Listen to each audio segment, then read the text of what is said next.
perhaps the food they were microwaving simply is done. They heard it beep.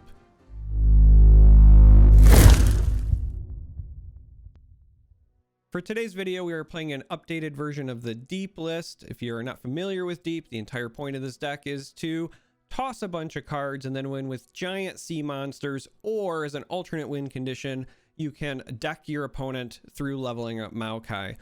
This is just a quick glimpse, but as always at the end of the video, going to go through a full deck breakdown. Deck code in the video description, link to Mobalytics in the video description.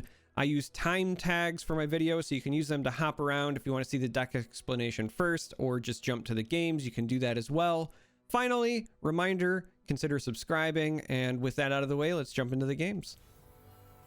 So we're going to be going deep into Spider Aggro.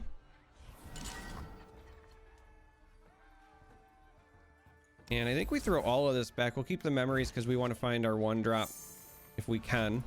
They just don't seem to exist. Oh, there we go. I don't know what it is, but lately I feel like I've just had a nightmare of a time trying to get this little guy to show up, like in the first 2 to 3 turns. I have my orders. And it's so important. Normally I think you attack there, but since we're sitting on Scarab, I would really like to get a Scarab down to get that one extra trigger. Come closer. I don't bite. And then we just have to decide whether we want to Fading Memories that guy or the Wanderer in the future.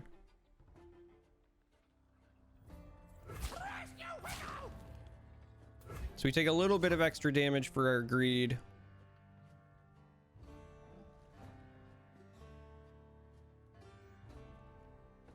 I think we just let this go. We're gonna likely need the lifesteal, so I think getting this down and then having a memories for that, even if it's just like 1 turn of lifesteal, that's kind of a big deal.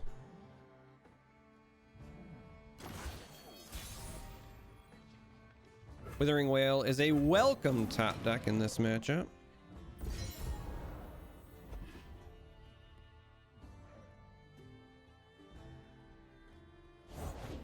No one's the wiser. So we're just gonna pass through because this is the only thing that can block an Elise for us at the moment, and we want to make sure that we deal with the fearsome units. Now you've gone. And this is again one of those times where we just say, all right, we would like to deal with your fearsome units, even if we don't gain the life. Sure, we're fine with this. It was still gonna die and then trigger this, which would have been nice, but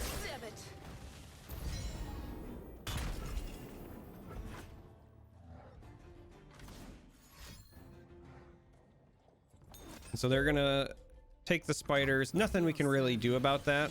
I mean, I guess we could have just not blocked the 2-1, but My true beauty is beneath the skin.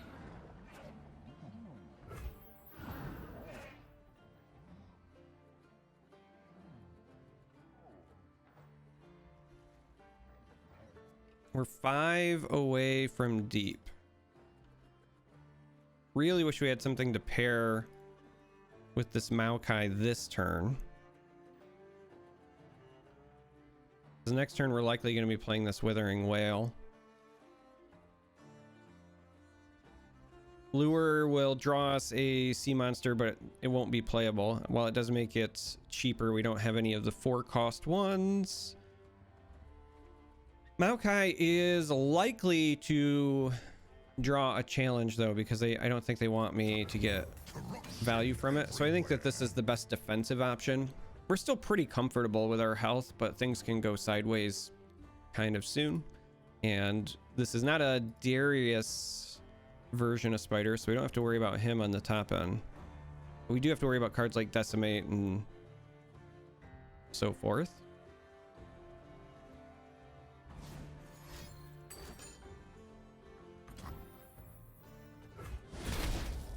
And apparently Fervor as well. So That's going to be a bit of an issue just because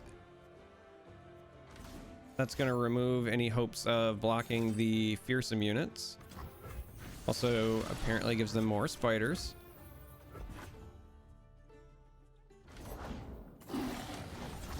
And a Doom Beast. At least we can block the Doom Beast next round. This is what I was talking about how, you know, things can go sideways kind of fast. Now, I was just about to say, if they don't take the open attack, and there's no reason for them not to, but if they don't, then we can go with something like Devourer instead of our Withering Whale, but...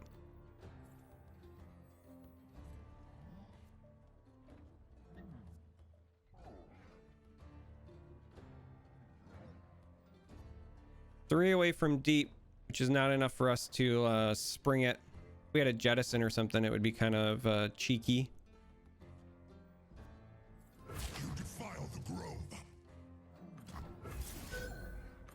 But I think we go this route instead.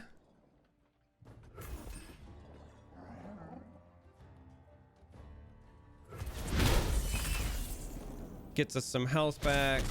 Trades us with the Doom Beast. Now they can have removal for this.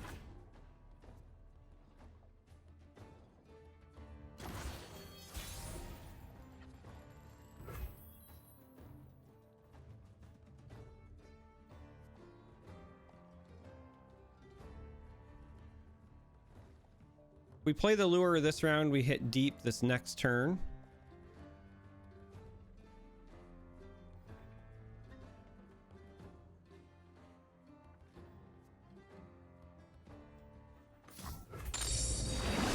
So let's see what it finds us. We can actually hit deep right now because of Maokai's trigger. I'm curious about the order of operations because when we play this, it's gonna trigger Maokai, but it also does the obliterate effect. So it should still trigger deep, have him go to a 7, which would make this that much more effective because this goes on the stack, so all of these things are going to resolve. But this means that hopefully we can kill that Elise and start generating counter pressure. So we've survived the bulk of the onslaught. We're gonna be extra greedy then. They only have 2 cards left in hand.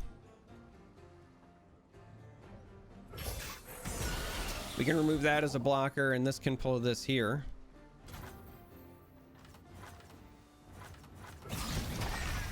So we can do stuff like this to generate a lot of pressure. Lose our atrocity, but we got him down to 7, 2 cards. All right, I take that back. We got him down to 9. We might just end up fading memories on this Doom Beast to get some health back this next round, even if we don't play it right away, because we might just be playing this Nautilus. I think this is tantamount to them conceding. So there's one game in the books against aggro, going deep with sea monsters. Let's play some more. Gonna be jumping into a game against what is likely discard aggro, and this certainly has the potential to be a nightmare for us. We're gonna toss all of this back because we want dregs and scarabs, and we got none of them. I mean, we have the 2 withering whales, but those are likely not going to be good enough. And I say that simply because by the time they come up against this deck, you're oftentimes facing off against something like a crowd favorite. But because they didn't take the open attack and we top decked a Vile Feast, give ourselves the opportunity to shore this up a bit here. This is not a deck that has ways to buffer health on your units traditionally. So we're just gonna go ahead, block this to soak as much damage as possible and set ourselves up for a Withering Whale. Dregs. Great top deck for us so we can still bank our 3 spell mana, put another body down.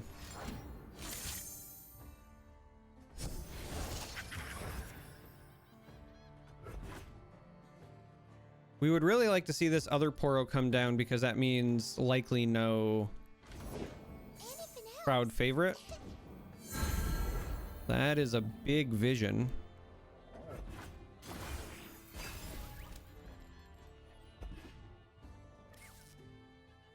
Because again, crowd favorite's what you're really worried about here. Go ahead and slap down our Withering Whale.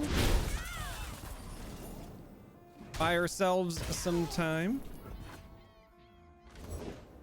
They have the Draven. So again, this is discard aggro. So you would normally against an aggro deck say, okay, we're in a good spot. They're almost out of cards. We've cleaned up the board. We've kept our health afloat. All is good. All is good. However,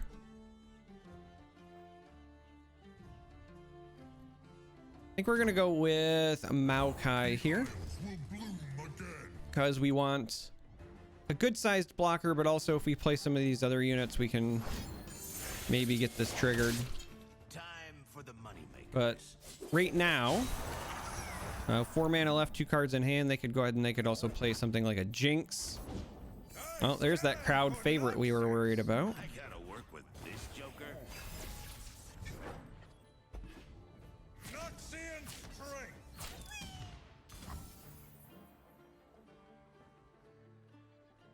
So if they've got another vision, this is problematic, but I think this is still fine.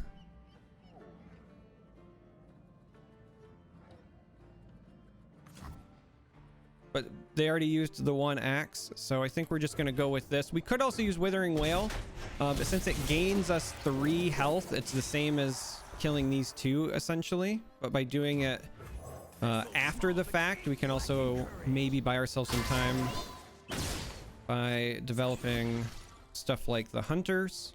Scarab here is also really nice. They get rid of their axe, find another card. They're just hunting for a Jinx, which is obviously not something we want them to find. We can play this Hunters next round as well. I want the Scarab here because when this dies, we're gonna get that toss trigger. And so because we still have enough for a Withering Whale here, we're gonna go with another Hunters. They likely have some sort of burn to keep this crowd favorite alive, but because now we have multiples, we at least have a chance that one of these 2 dies. All right, so this one has to target here. Again, they probably have like a get excited. We could pull this with the Draven, but if they had something that protects either one of these, I think we want the other one to connect. And I want to get rid of the elusive unit a bit more, I think, here.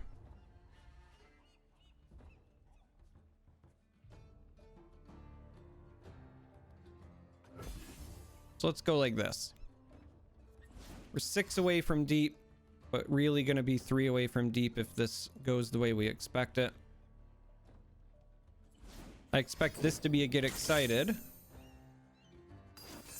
Oh, and they have the Draven here. So that would keep basically all of their units alive. We have the Withering Whale to still deal with these. But right now it's a matter of I think we actually want to get rid of this. The Atrocity is a nice finisher, but at this point, like, we win by surviving. And we want to do this one because we don't want them to get the extra axe here, right? So we're gonna go ahead and do this because they're out of cards. We know they can't respond, but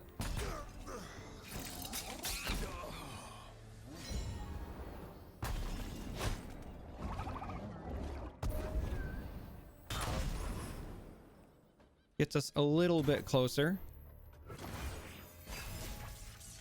With 9 available mana here, we do have sap magic if we wanted to still block with this while also playing the Withering Whale. Does also trigger our deep.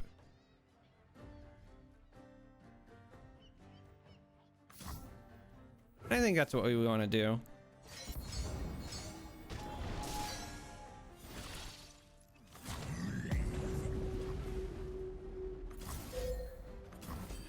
So if we do this, we have deep triggered. Maokai's getting pretty close to leveling, but we also clean up their board.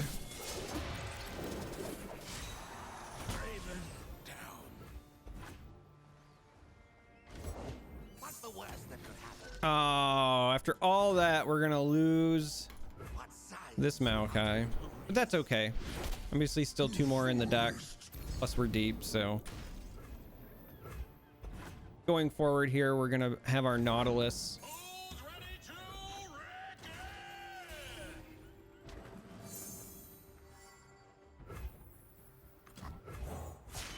Nautilus, because of the cost reduction, means we can play some of these other units as well.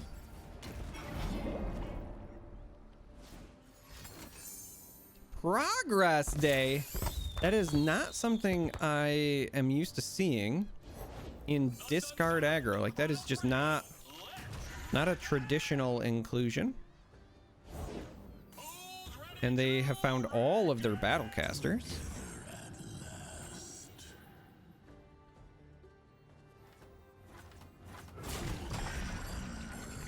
We're gonna go ahead and ship them.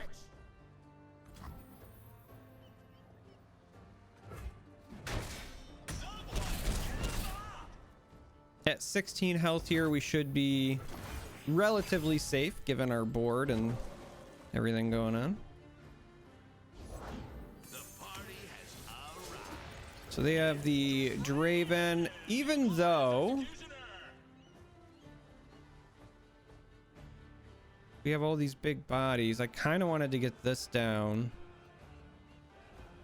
but I actually think instead we're gonna go ahead and do this. Yep, I wanted to find a Devourer.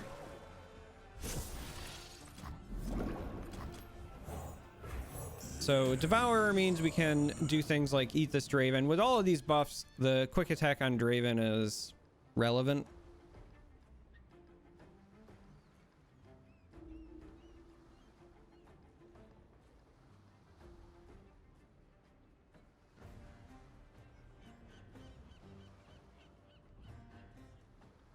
Now, unless they have enough burn to hit the health here, there's no way to save this. And if they're doing that, they're not burning us. So we're okay with that.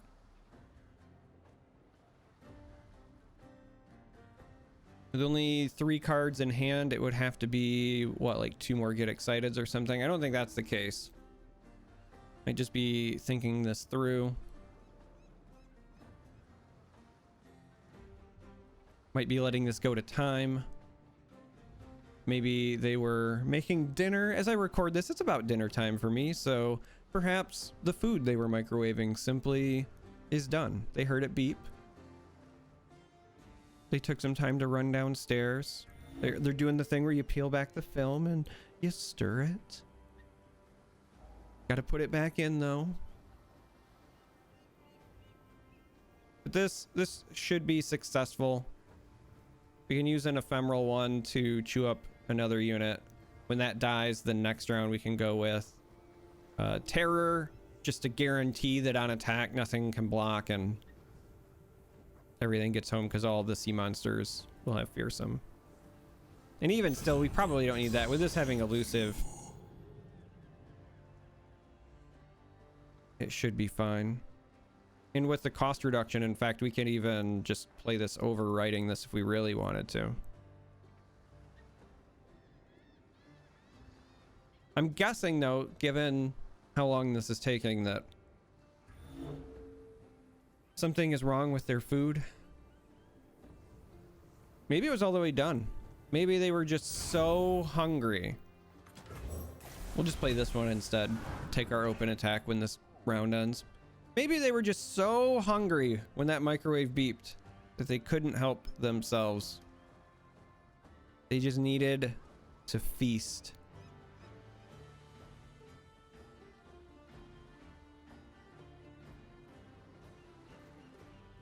So we wait for the turn timer again, but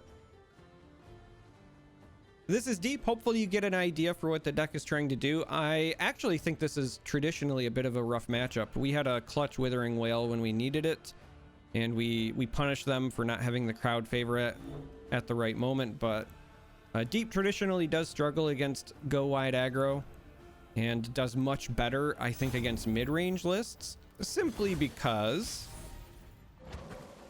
if you can hit your mid-range bodies a little bit faster, obviously you can see the size of these things. A lot of times yours are bigger than your opponents, and then you can just win through value. And then you have Maokai as like a backup win condition against other mid-range decks. So traditionally, I think deep does well in that kind of environment. But I'm happy to get a win against aggro, showcase what the deck can do. Following this, there will be full deck breakdown talking about the current version that I'm running, card choices, potential substitutions, all that jazz, as we wait for this to finish. I have to assume that they just they were too hungry. Food was done, they wanted to eat, and that was that. So this is a victory. And with the second game out of the way, might as well go ahead and take a look at the list. Now that we've played a couple of games, we're going to go through the deck in its entirety. First, I'm going to talk about the inclusions. Then I'll talk about the cards that I have currently opted to leave out, as well as potential substitutions. But first and foremost, Fading Memories. 3 copies of Fading Memories. I really like including this as a tech because it allows you to have explosive starts with deep, and that's not something that you normally hear. And by explosive starts, I mean you can go deep like on turn 4. It's absurd because being able to copy something like Dreg Dredgers, for example, means you're tossing a lot. It is not quite on par with something like Jettison, for example. But even though you're not tossing 4, by tossing 3 and letting something die, you're still getting that much more towards leveling Maokai because the body dies. And later in the game, it gives you some more flexibility in terms of blockers. So when I talk about potential blockers and cool stuff you can do later, being able to use Fading Memories on something like your Dead Bloom in an aggro matchup is kind of a big deal because even though you make an ephemeral version, if you're just using it to block or you play it on your turn and you attack with it, you force them to block or they take it, you're still gaining health. So it gives you more flexibility, more potential access to life gain, and I'm a big fan of that. So I love Fading Memories. Dreg Dredgers recently buffed, so it's 2-1, so you play it. Sea Scarab now at 2-3, exactly what you want. The 3 health is actually kind of huge because it means it survives all of the 2 damage sweepers, and it also allows you to block some of those pesky 1-drops that the aggro decks are running. So love Sea Scarab. Stalking Shadows. This is another inclusion that I've really come to love for all kind of the same reasons that I love Fading Memories. So finding something like Dreg Dredgers off of Stalking Shadows means you get 2 very cheap cards, which are akin to Jettison, and you also dig deeper into your deck. So love Stalking Shadows. Also, Stalking Shadows gives you, even though they're ephemeral copies, access to more removal late game if you're finding stuff like Devourer. So fan of this. I don't know if this for sure should be a 3 of. I could see you cutting this down to a 2 of when we start talking about wanting to include some of those other cards that are currently missing. But I do love this card in the deck.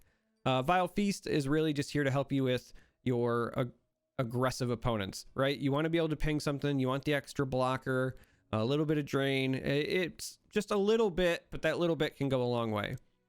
Dead Bloom Wanderer here is your health gain. It's your primary way to gain health anyway. Yes, we have drain on some of the spells, but really just getting this down, getting the lifesteal, you're tossing along the way. This is how you stabilize. Jaw Hunters. This is really good in a lot of mid-range matchups because of the 4 attack. Obviously, the downside is the 1 health, but it does at least create the sea monster in hand. That sea monster is a great way to access some cards that are not necessarily in your deck. So like, for example, if we just go ahead and we search sea monster, because who doesn't love sea monsters, right? Terror of the Tides is massive in certain matchups. Shipwreck Hoarder gives you access to treasures that we don't have main deck. We're not currently running them. So it's just a quality card that kind of forces an answer from your opponent, or you get to eat something for 3 mana.